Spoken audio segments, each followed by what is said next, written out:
Hi అండి, welcome back to my channel. ఈరోజు పప్పు మెంతికూర వీడియో తీస్తున్నానండి. మెంతికూర ఆరోగ్యానికి చాలా మంచిది, కళ్ళకు కూడా మంచిదండి. వారానికి ఒకసారి అయినా ఇది చేసుకోవాలి. ప్రాసెస్ స్టార్ట్ చేద్దామండి. ఫస్ట్ ఒక గిన్నెలోకి ఒక గ్లాస్ కందిపప్పుని తీసుకుని అరగంట ముందు నానబెట్టుకోవాలి. ఇది 1/2 కేజీ కందిపప్పు. ఇందులోకి 2 మీడియం సైజ్ టమాటాలు, కొంచెం కొత్తిమీర, 1 ఉల్లిపాయ, 3 వెల్లుల్లి రేఖలు, 1 రెమ్మ కరివేపాకు, చిన్న నిమ్మకాయ సైజ్ అంత చింతపండు, 8 పచ్చిమిర్చి తీసుకోవాలండి. ఇప్పుడు కుక్కర్ గిన్నెలోకి అరగంట ముందు నానబెట్టుకున్న కందిపప్పును వేసుకుందాం. ఇలా నానబెట్టుకోవడం వల్ల తొందరగా ఉడికిపోతుంది. ఒక పెద్ద కట్ట మెంతికూర తీసుకోవాలండి. ఇది ఇసుక లేకుండా శుభ్రంగా ఎక్కువ నీళ్ళతో కడుక్కోవాలి. ఇప్పుడు ఇందులోకి చింతపండు, వెల్లుల్లి రేఖల్ని చెదగొట్టుకుని వేసుకోవాలండి. ఉల్లిపాయ ముక్కలు, కరివేపాకు, పచ్చిమిర్చిని ముక్కలుగా చేసుకుని వేసుకోవాలి. అలాగే టమాటాలను కూడా ముక్కలుగా చేసుకుని వేసుకోవాలి. కరివేపాకు, కొత్తిమీర అన్నీ ఇందులో వేసుకోవాలండి. మొత్తం ఇందులో వేసుకున్నాక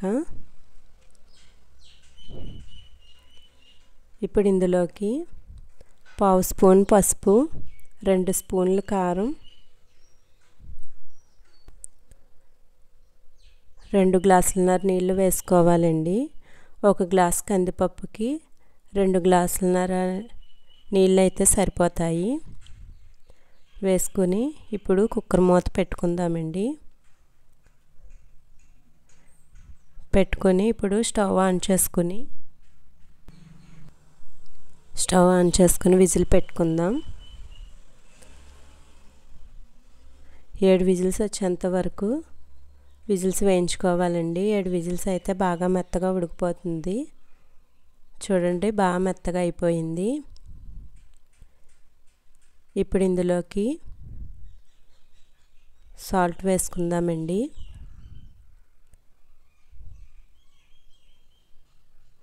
పప్పు గుత్తుతో బాగా మెదుపుకుందాం.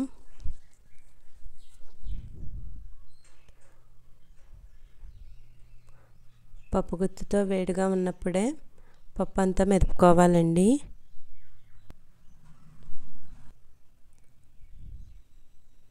బాగా మెదుపుకున్నాక ఇందులో కొంచెం వాటర్ వేసుకుందాం. కొంచెం గట్టిగా ఉంది కదండి.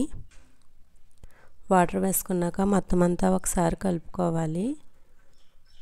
ఇప్పుడు పప్పుకి తాలింపు పెట్టుకుందాం. స్టవ్ ఆన్ చేసుకుని పాన్ పెట్టుకుని 3 స్పూన్ల ఆయిల్ వేసుకోవాలి. ఆయిల్ హీట్ అయ్యాక 4 వెల్లుల్లి రేఖలని చితగొట్టుకుని వేసుకోవాలండి. 1/2 స్పూన్ ఆవాలు, 4 ఎండుమిర్చి ముక్కలు చేసి వేసుకోవాలి. 1 రెమ్మ కరివేపాకు, స్పూన్ జీలకర్ర వేసుకొని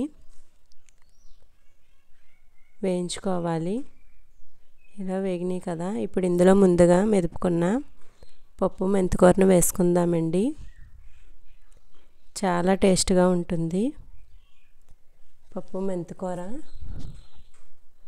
ఇలా మొత్తం కలుపుకున్నాక 1 నిమిషం ఉడికించుకోవాలండి.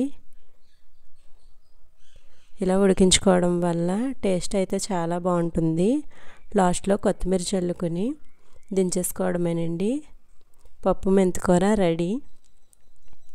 మీకు ఈ వీడియో నచ్చినట్లయితే లైక్ చేయండి, మీ ఫ్రెండ్స్ అండ్ రిలేటివ్స్కి షేర్ చేయండి, సబ్స్క్రైబ్ చేసుకోండి మా ఛానల్ని. మేము ఈ పప్పులోకి వడియాలు వేయించుకున్నామండి. ఇవి ముందు సంవత్సరం వడియాలు, పిండి వడియాలండి.